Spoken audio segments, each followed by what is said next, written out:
නවීන ලෝකයේ ඉදිවෙන ආස්කොඩ නැගිලට වඩා දියුණු දේවල් පුරාණ මිනිසුන් නිර්මාණය කරලා තිනවා. ඔයාදන්න ලෝකයේ ඇතැම් නගර තියෙනවා ඒවා නිර්මාණය කරලා තින්නේ පොළොට යටින්. අද අපි කතා කරන්නේ ඒ වගේ මිනිසුන්ට ආරක්ෂාවක් වුණු තුර්කියේ තිබෙන විශාලතම භූගත නගරයක් වන ඩෙරින්කු භූගත නගරය ගැනයි. කොහොම නමුත් මේ නගරේ පිහිටලා තියෙන්නේ තුර්කියේ කැපඩෝසියා කියන ප්‍රදේශයේ. මේ නගරේ 1963 වර්ෂයේදී යහම්බෙන් තමයි සොයාගනු ලබන්නේ.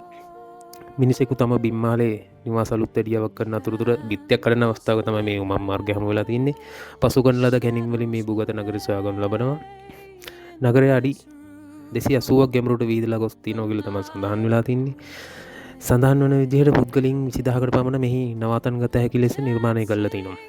ඉතිහාසයක් විශ්වාස කරන විදිහට භූගත නගරය මුලින්ම ක්‍රිස්තු පූර්ව 8 වන සියවසේදී පමණ ෆීජියන් වරුන් විසින් ඉදිකරන ලද බවත් පසුව එය ආරක්ෂිත නවතැනක් ලෙස භාවිතා කළ මුළු ක්‍රිස්තියානින් විසින් මේ නවීකරණය ඇති බව තමයි සඳහන් වෙන්නේ. මොවුන් මේ ආක්‍රමණ සහ ආගමික පීඩා කාලවලදී වැසියන්ගේ ආරක්ෂාව සඳහා භාවිතා කර ඇති බව සඳහන් වෙනවා. කොහොම නමුත් මේ ඩෙරින්කිව් කියන්නේ උමම් මාර්ග කීපයක් පමණක්ම නොවේ.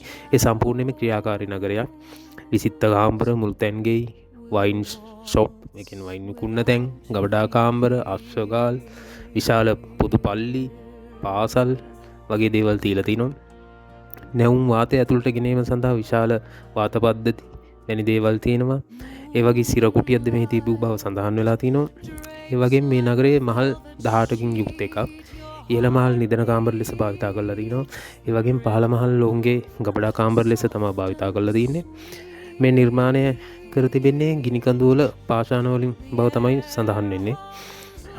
භූගත නගර පිළිබඳ වඩාත්ම පැහැදිලි කරුණු වෙන්නේ මොවුන් නිර්මාණය කර ඇත්තේ සතුරු හමුදාවන්ගෙන් සැඟවී ජීවත් වීම සඳහාම. ඒට හේතුවක් විදිහට සඳහන් වෙනවා මේ ඒ කියන්නේ නගරේ වසා දැමීමට උන් භාවිතා කරලා තියෙන්නේ පෙරළඳ ලොකු ගල් දොරවල්. සහ එහි තිබූ ක්‍රිස්තියානි පල්ලි සහ කන්‍යාරාම. මේට සාක්ෂි සපයන බව විශ්ලේෂකයන් පෙන්වලා දෙනවා.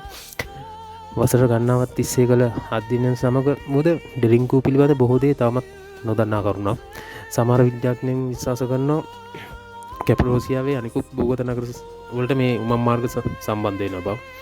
කොහොම නමුත් මේ විවිධ කතා අතරේ අද මේ නගරේ සංචාරකයන් බහුලවම පැමිණෙන තැනක් ලෙස ලෝකෙ ප්‍රසිද්ධ වෙලා තිනවා. ඒ වගේම පැරණි මානවයන්ගේ තිබූ නිර්මාණාත්මක හැකියාව මේ පිළිබිඹින බව සඳහන් වෙනවා. අදත් වීඩියෝ එක හොඳයි කියලා හිතෙනවා නම් අපව ෆලෝ කරලා තව කෙනෙක්ට බලන්න මේ වීඩියෝ ෂෙයා කරන්න අමතක කරන්නත් එපා.